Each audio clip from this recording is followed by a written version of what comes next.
సాక్షిలో జరిగిన డిబేట్లో రాజధాని ప్రాంత మహిళల్ని కించపరిచేలాగా వ్యాఖ్యలు చేసిన సీనియర్ జర్నలిస్టులు కృష్ణంరాజు, కొమ్మినేని శ్రీనివాసరావు, సజ్జల రామకృష్ణారెడ్డిపై అమరావతి జేఏసీ కన్నెర చేసింది.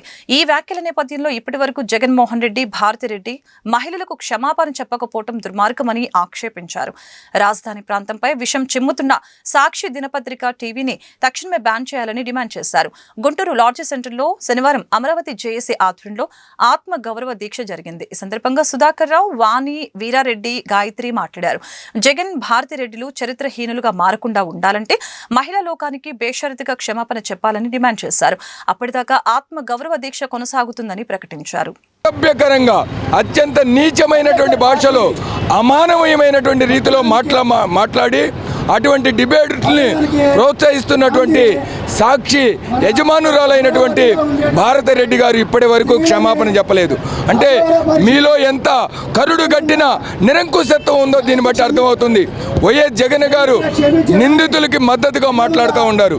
అంటే మీరే ఒక వ్యవస్థీకృత నేరగాళ్లుగా ఈ కుట్రలన్నీ చేస్తూ ఉన్నారు. ఈ కుట్రలను తరిమి కొట్టడానికి అమరావతి రైతులు, అమరావతి రాజధాని ఐకాస సిద్ధంగా ఉంది. ఈరోజు మీరు మహిళల యొక్క ఆత్మగౌరవాన్ని మంట కలిపారు. అటువంటి మంట కలిపినటువంటి నీచాతి నీచులైన మిమ్మల్ని రాష్ట్రం నుంచి తరిమి కొట్టాలని, అదేవిధంగా సాక్షి మీడియాని అంటే అరాచకత్వాన్ని పెంచి పోషిస్తున్న సాక్షి మీడియాని వెంటనే నిషేధించాలని ఈ యొక్క ఆత్మగౌరవ దీక్షా వేదిక ద్వారా ఈ ప్రభుత్వాన్ని డిమాండ్ చేస్తూ ఉన్నాం.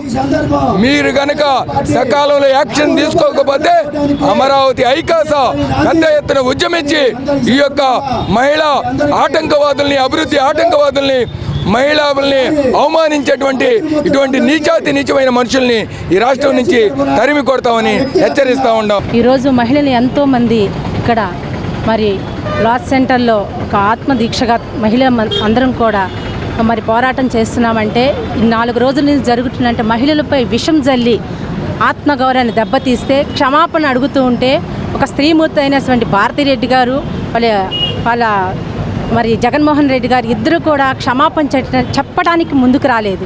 అంటే మీలో ఎంత, నీ ఇంట్లో చెల్లి ఉంది, అమ్మ ఉంది, నీ కుటుంబ సభ్యులు మహిళలు ఉన్నారు అంటే మీరు మహిళలకు పట్ల ఎటువంటి యొక్క గౌరవాన్ని ఇస్తున్నారో దీన్ని బట్టి చెప్పొచ్చు. ఒకటే అడుగుతున్నాం, మేము అడిగింది క్షమాపణ, మాకు కలిగింది, మా బాధ కలిగింది, మేము క్షమాపణ అడుగుతున్నాం. రోడ్ల మీదకి వచ్చి ఈ విధంగా బాధపడుతున్నా కూడా నువ్వు ముందుకు వచ్చి ఈ రోజుకి కూడా నువ్వు క్షమాపణ చెప్పలేదంటే మేము నిన్నేమనుకోవాలి?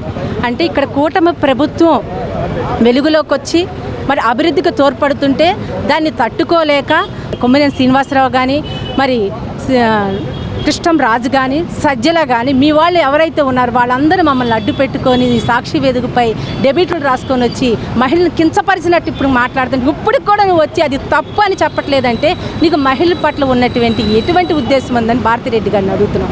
ఒకటే చెప్తున్నాం, ఈరోజు ప్రపంచ అగ్రరాజ్యంలో మన రాజధాని అమరావతి ఇక్కడ ఉందంటే ఈరోజు మహిళల యొక్క పోరాట పటిమ వల్లే, వాళ్ళ యొక్క స్ఫూర్తి వల్లే, మా యొక్క పోరాట దీక్ష వల్లే ఈరోజు రాజధాని. అటువంటి రాజధాని అప్రతిష్ట పాలు చేయాలని ఈ ముఖ్య ఉద్దేశాన్ని నీకు వ్యతిరేకిస్తున్నాం. నీ యొక్క ఉద్దేశాన్ని మేము వ్యతిరేకిస్తున్నాం. మీ పార్టీని ఈ రోజున అందరూ చేదరించుకునే పరిస్థితి వస్తుంది. ఈ రోజున సుప్రీంకోర్టు బెయిల్ ఇచ్చినంత మాత్రానే మీరు తప్పు చేసినట్టు కాదండి. అక్కడ ఆయన 30 సంవత్సరాలు అనుభవం ఉంది, కానీ వాళ్ళ ఇంట్లో కూడా ఆడవారు ఉన్నారు. వాళ్ళ గౌరవం చేత కాదా?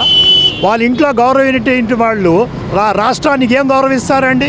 ఒక సాక్షి పేపర్ కానీ, జగన్మోహన్ రెడ్డి గారు కానీ, భారతిరెడ్డి గారు కానీ ఈ రోజుకైనా చేసిన తప్పును ఒప్పుకొని దాన్ని దిద్దుకొని అందరికి క్షమాపణ చెప్పి. అది లచ్చనగుడిపూడి గ్రామం అండి.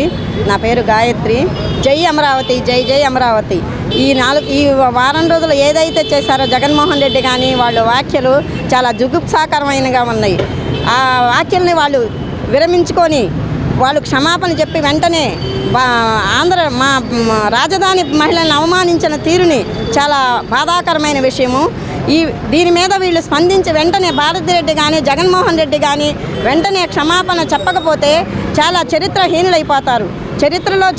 చరిత్రహీనులుగా మిగిలిపోతారు. ఈ పద్ధతిని మానుకోకపోతే భవిష్యత్తులో ఈ 11 సీట్లు కూడా జగన్మోహన్ రెడ్డికి ఉండవేమోనని అది గుర్తుంచుకోవాలి.